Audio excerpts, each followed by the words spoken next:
Okay. Sorry, I thought you were starting with a statement. Just in terms of... Yeah, I was. Let me say that. Thanks. Thank you. I just want to say, it's the only thing I need to say is our bench was unbelievable. Garrison, Aaron, Sadiq, AJ, those guys were terrific. And I think they raised the level of competitiveness in the game, and everybody followed. On the defensive side, in that third quarter, you held them to like 25 points. Just what changed coming out of halftime? Well, I think the way that we began defensive possessions, we sometimes it doesn't, showing transition defense clips sometimes it's productive, but it's sometimes difficult to analyze assign responsibility. In this case, it began with us just not running back fast enough, backpedaling, getting back slower, and there's some situations where that's harder. But when they score, at some point it has to click in that they're running, and it's not enough to just run back. You have to communicate. And I thought the third quarter, and our starters as well, they started the quarter that way, and then our bench, continued it. But I was glad to see our guys respond, because it's not just urgency, it's communication. And sometimes, you have to feel urgent in order to communicate. And we got both those things. And then, when you're not doing that and a team doesn't feel you, it's amazing how many shots they hit. So all of a sudden, that energy, kind of carries itself through a possession. And I thought that's what happened. We just defended better. There was less breakdowns, but it started with transition. And then I know in that third quarter after the ejection, I think the game was tied. Just how do you feel like your team stayed locked in and responded to that as well? Yeah, I think that's, what I was referring to with our bench, shortly thereafter that. And, and Aaron, it's great to be a player in the NBA, and they're the best players in the world. But it's also, no matter how good you are, if you're not playing, people don't take solace and just, hey, I'm in the league. That's not the way you make it in this league. And Aaron's someone that every day, works. He does it. He does it in a way, the way that he conducts himself.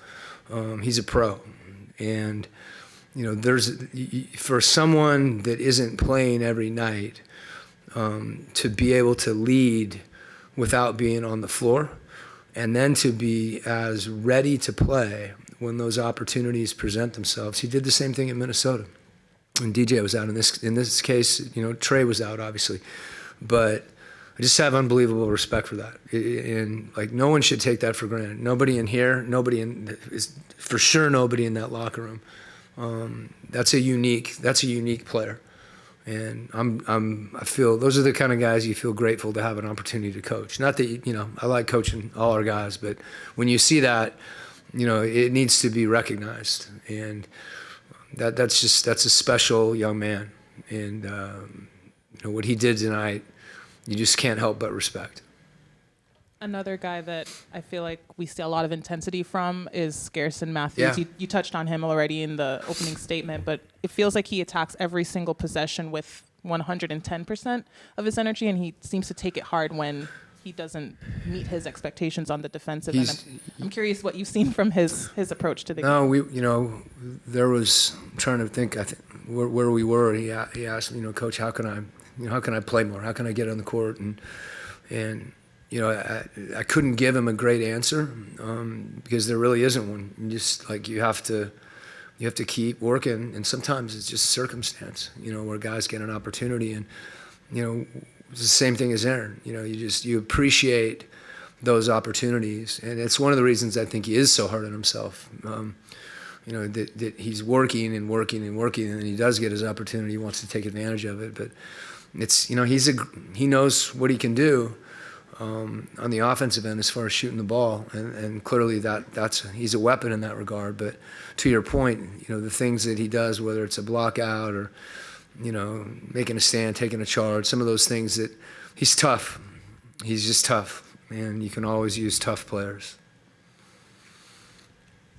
Quinn, on your right, what was your view of Trey's ejection, and have you had a chance to talk to him at all? Yeah, I spoke to him before I came in here. That's why I was late. It's just a play that he can't make, and I told him that, and he knows it and owns it, and for a lot of reasons. Frustration can't get to that point. When it does, that can't be a response, and it's something that those things. He's not the only one that's lost his cool, but certainly we're not talking about everybody else right now. We're talking about Trey, and he's too good a player. We need him. And it's hard to play when you're in that space mentally, and we'll get there. Like I said, there wasn't like a single part of him that was trying to rationalize what happened. Hi, Coach. Hey. Just talk about John Collins and his play tonight, because it looks like he was pivotal with giving you some points there, especially early. And also on a back-to-back with Memphis coming in, just kind of give us a quick preview. Well, with JC, there's a couple games ago, he can tell you. I don't know. I'm trying to think the game it was. They run together a little bit for me at times. I know tomorrow's game. I took him out late in the game, not too late, maybe 4 minutes left, and because Sadiq was playing well, and it happened the game before, I think in Miami, where we played a matchup, or a couple games before, and he was mad. And I told him that's okay, those aren't easy decisions for a coach, and it's okay to be angry, and it's okay to want to win, and that's how I interpreted that, and I put him back in, and he got 2 huge rebounds. So he didn't come out tonight; he stayed in, but he made a similar type of play. I know his buckets were good. He finished, but the play that comes to mind is when he came from the weak side and blocked that shot and grabbed the rebound. Those are winning plays, and we just need more of those from everybody. We have a tendency to identify ourselves with what happens on the offensive end. Not a tendency, we do, and we need to this identity of a team. You don't have to be a great defensive team. You just have to care, and that's what we need. And we saw that tonight. And you're not going to get this league is going crazy offensively. It's hard to defend in this league, but we got to get back and make it harder on the other team and easier on ourselves. And that's something I think John's been really, really good as far as recognizing situations where he can be better. And I mentioned that time to you specifically because I think it's emblematic of the kid. He wants to win. And he's willing to do the things that it takes to win. And sometimes that's scoring. Sometimes it's as simple as being in a stance and talking. And that's what we need. Coach? The preview tomorrow. Can I watch the film first?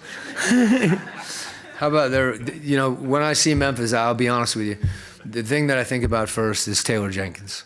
Because Taylor was like a really important part of my, not just my coaching life, but my personal life. And, we spent time in Austin together where we were practicing at the Zaragoza Rec Center. We painted the walls of the rec center, watched film in the lounge.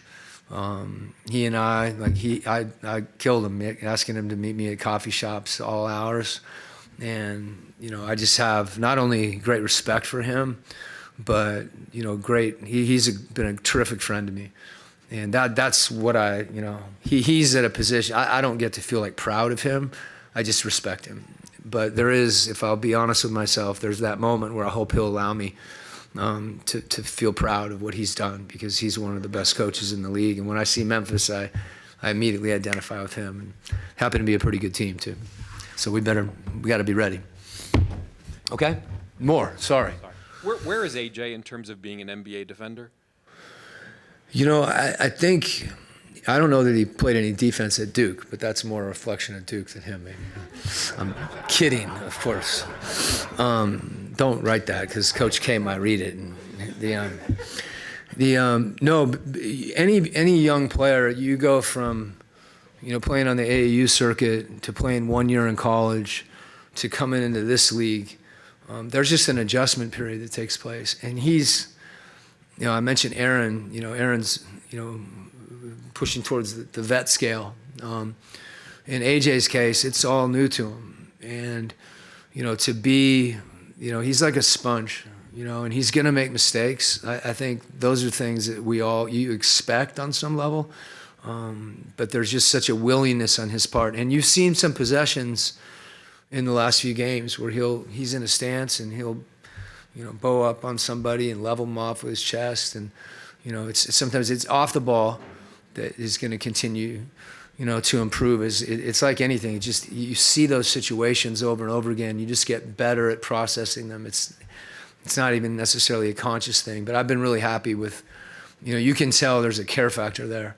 And that's the most important thing. I think the rest, he's intelligent, he's talented, he's big.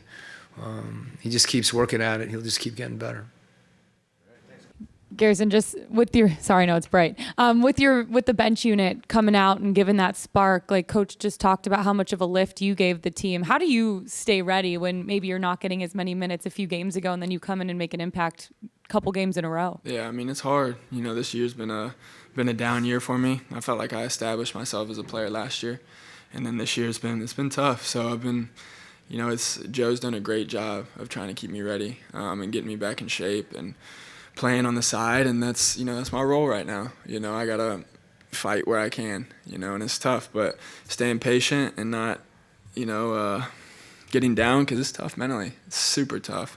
So, just trying to stay engaged and staying ready on the side. That's the best you can do, because right now, you got to try to be the best you can in your role, and that's my role right now. And just as a bench coming out, like you guys really took control of that third quarter. Just what did you see from the chemistry between all of you guys coming off of the bench? The bench unit's full of, guys that are young, and besides, I guess Bogey started today, but Bogey's obviously a great shooter. He's a great player. But other than that, it's guys that are young, that are fighting to stay in the league, that are, besides AJ, obviously he's a top pick, but it's just guys that play really, really hard. And, when you have guys like that, it makes the game easier to play with. And so when you play with the guys like that, it's fun, and it brings energy to everybody else. I asked Quin about you earlier, and he said one thing that comes to mind is just toughness from you. Just where do you channel some of that toughness from to execute with 110% on both sides of the ball? Well, I think it comes from being on the verge. I wasn't even supposed to be in the league. I'm first player to ever come out of Lipscomb University. So I've had to fight for everything I've gotten, and I'm still fighting, even though I played decent last year. So just trying to keep that mentality of trying to prove and trying to prove and trying to prove. It's just, I don't care where I'm at. I got to keep proving to everybody what I can do. He also mentioned that you went to him and asked him what you could do. And how does that conversation go when you approach a coach to ask them what it is you can do to get more minutes? Yeah, it's I've never been a guy that really tries to pry or ask, but it's been a tough year, and he helped me out a lot, just explaining what I can do better, just staying ready. A lot of it's opportunity and timing in this league, because everybody can play. And so when you get your opportunity, you can't just screw around and not execute, not be in right rotations. You have to pay attention all the time. And so he explained that a little bit. I've played against him a lot on other teams, and he's a great coach. I love his system. I love his intensity. He doesn't put up with anything, and that's the kind of guy I respect. More questions? Jeff, you got anything? No. Thank you. No problem. Yeah. One more? Is that okay? We've seen you in practice, sort of practicing, shooting off the dribble and the types of drills that you go through in practice, sort of after practice.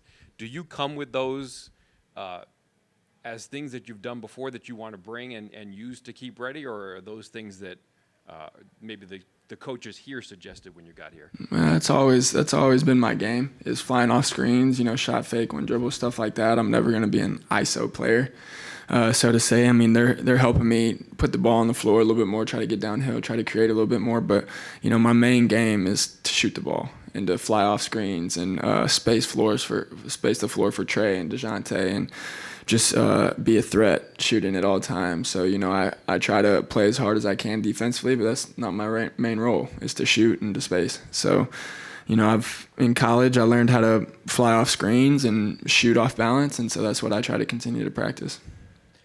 Garrison, talk a little bit about taking the charges, because that's something that's been a big part since you've been in the pros. Tell us a little bit about that. Well, I'm not a huge shot blocker, so as you can tell, but when it's all about being in the right spot defensively. If I'm late on my rotations, there's no chance I'm gonna get a charge.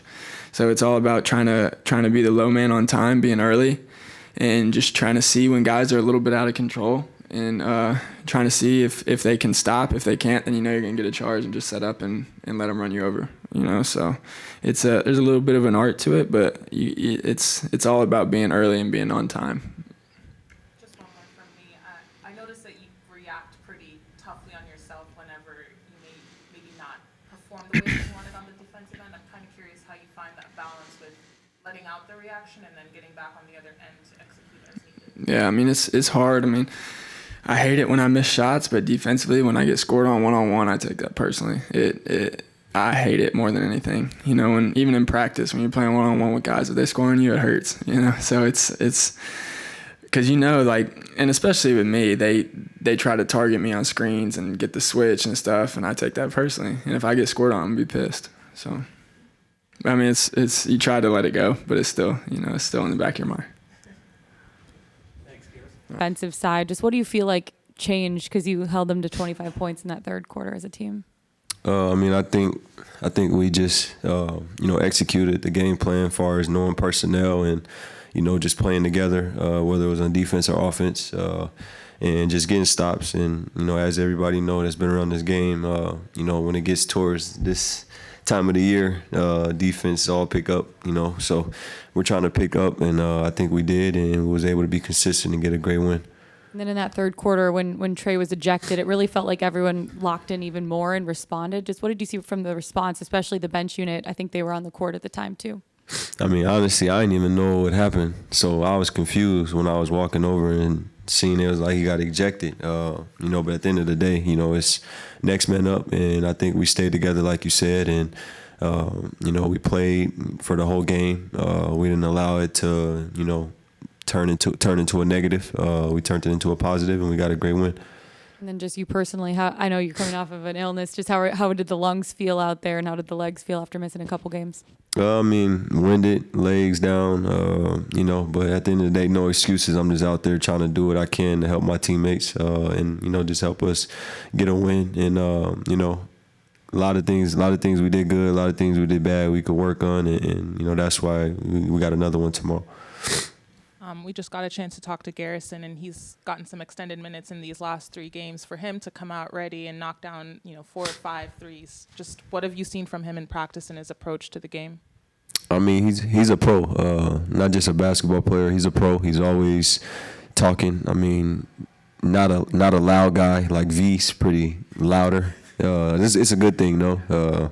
We love V for that, but with G, he's always talking to guys, trying to be positive. And, at the end of the day, he's coming in to work every day. So when I say he's a real pro, not complaining. And, when you do stuff like that, it's only right that your time will come, whether it was here or elsewhere. He was going to get his chance. And, when you get your chance, you got to take full advantage of it. So it's great to have him step up. And as far as his energy and just the toughness that Quin says he tends to bring, I'm curious, how does that kind of add into the bench unit and what this kind of team needs? It's important. You need that toughness. Obviously, his shooting's a bonus, but, you need that toughness. He's not afraid to guard on the defensive end. He wants challenges. And like I said, offensive end, he knows how to play the right way, and he's a shooter, so he spaces the floor out, and he's got to be confident. Transition defense, particularly transition defenses, seem like a daily topic around here. How much of that does Quin really stress with you guys, and is that just take a level of buy-in maybe among players that, I don't want to say if it's been absent around here or not, but to your way of thinking, how how hard is that to sort of buy in and I mean, Quin's been great, just as a leader, somebody who's motivating, a great coach, just wanted to throw that out there. But, far as a transition, like I told him in text over, face-to-face conversations, like it has nothing to do with him. It has everything to do with the 5 guys that's out there. We focus on picking up our man, and obviously transition is guys get out and run. So, you might be a big and you're picking up a guard for that possession. So it's going to come down to us, the 5 that's on the floor. Coach can continue to preach and, say this or draw this up or in practice do transition defense drills. But if we don't come out and do it in the games, it's not going to mean anything. So, to answer your question, it's going to come down to us as players. Has it come along slower than you hoped or about what you'd hoped? Because it is sort of changing a mindset to some degree. A lot of guys aren't used to doing it, or it's been a problem around here. I'm just curious, when you watch tape of games, not just of yourself, just your response in terms of how you think it's sort of coming along so far since he's taken over. I mean, at the end of the day, it's rare a coach, comes in and take over with 20 games left in February. So, that's number one. But at the end of the day, there's no excuses. Us as players, we know it's a business, whether it's on the player side or coach's side. And, he came in and he watched film and, he's just doing whatever it takes to help us win. So, like I continue to say, it's going to take for us.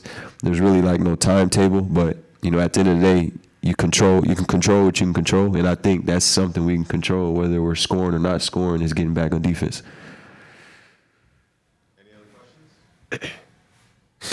Later.